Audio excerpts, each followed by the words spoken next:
2 years ago, this was Yuki Tsunoda. He was racing in Formula 3 and was producing some pretty impressive results given his machinery. He finished the championship in 9th, which was enough for Red Bull to promote him to Formula 2 the following year.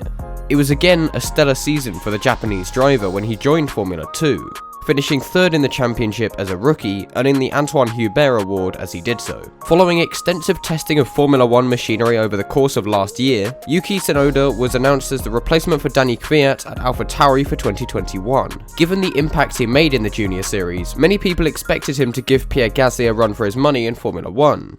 But maybe that's where we went wrong.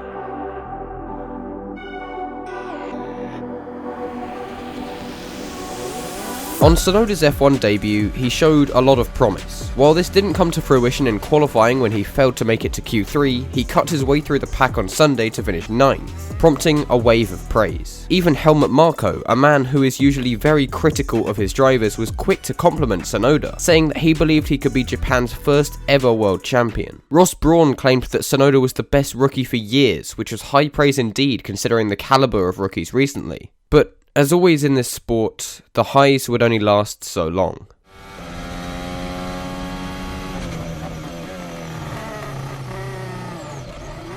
Are you okay? Are you okay?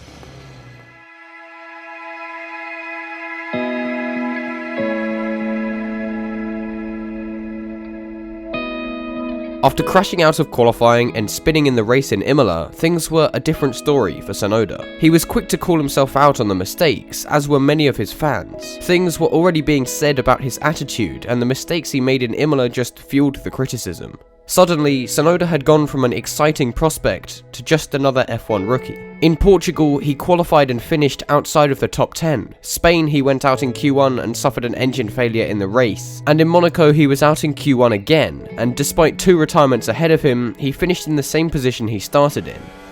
This run of bad luck and bad form came to an end in the Baku Grand Prix when he came home in 7th, but even that was following a crash out of qualifying. He again picked up a point 2 rounds later in Austria, before picking up a point in Britain and then finishing 6th in Hungary, and those were his most recent points.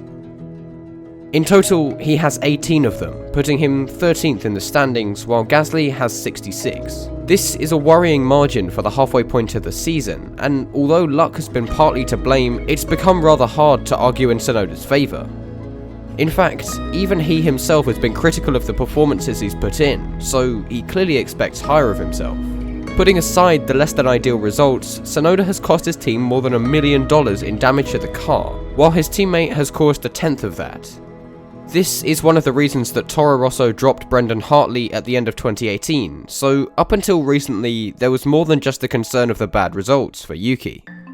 And the reason I say up until recently is because both he and Pierre have signed contracts to stay at the team until the end of next year, which will have taken a lot of pressure off the shoulders of Tsunoda, given how his predecessors have fared when performing badly. The new contract will mean that Tsunoda is no longer fighting to remain in Formula 1, so he can divert his attention to his job, and doing it in the best way he can. He should feel less pressure to push in every session and therefore will likely not have as many incidents, meaning less damage, meaning a happier team, and potentially meaning a long future in Formula 1. This new contract could be all Tsunoda needs to get back on his feet and put that AlphaTauri car where it belongs. The next race is the Italian Grand Prix, where he won in 2019 and his team won in 2020. After that comes Sochi, where he took pole last year, and Turkey, which few of the current grid have Formula 1 experience on. So there are also a lot more opportunities for Tsunoda to claw back the deficit to Gasly, even if it's just by a few points. As well as his 2022 contract lifting some of the pressure on this season, it offers Tsunoda a fresh start for next year, with every single Formula 1 driver being on the same page. The new regulations probably won't make the cars any easier to drive, but it means that Tsunoda's relative inexperience will be less significant of a problem than it has been this year.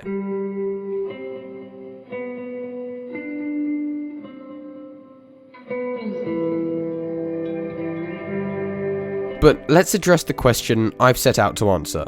Did we put too much pressure on Yuki Tsunoda? Well, in short, yes. If we'd all taken a step back from the idea that Tsunoda was going to be some sort of Lewis Hamilton type prodigy, then there would have been significantly less pressure on him when he entered the sport. After all, if we expected greatness and he didn't deliver, then what would we think of him? As well as this, he is the first Japanese driver since 2014, supported by one of the largest car companies in the world, and he was brought into a program that is infamous for its low tolerance for bad results. If Tsunoda didn't deliver, he wouldn't just be letting himself down, he'd be letting Red Bull, Honda, and his entire country down. However, pressure is a fundamental part of sport, and Tsunoda had excelled under the pressures of Formulas 2 and 3, so to excuse his results this year as being due to pressure would be naive of me. Even given the bad form, Tsunoda has been Rookie of the Season for me, which is all we could have asked of him really. He's maybe not had the best time of it in a few races, but when he delivers, he really delivers. The 6th place in Hungary was for me an indication of how he can turn a bad weekend around.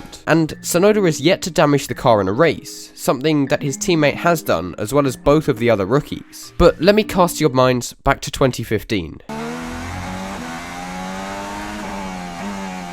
The youngest driver in F1 was facing the same situation as Yuki Tsunoda. He was driving for the same team, Toro Rosso. He was facing criticism for the amount of accidents he was having, he was paling in comparison to his teammate, and scored his best finish of the season in Hungary. That same driver turned his season around after the Italian Grand Prix and got given a contract for the following season. That driver is Max Verstappen, and he's currently fighting for the World Championship.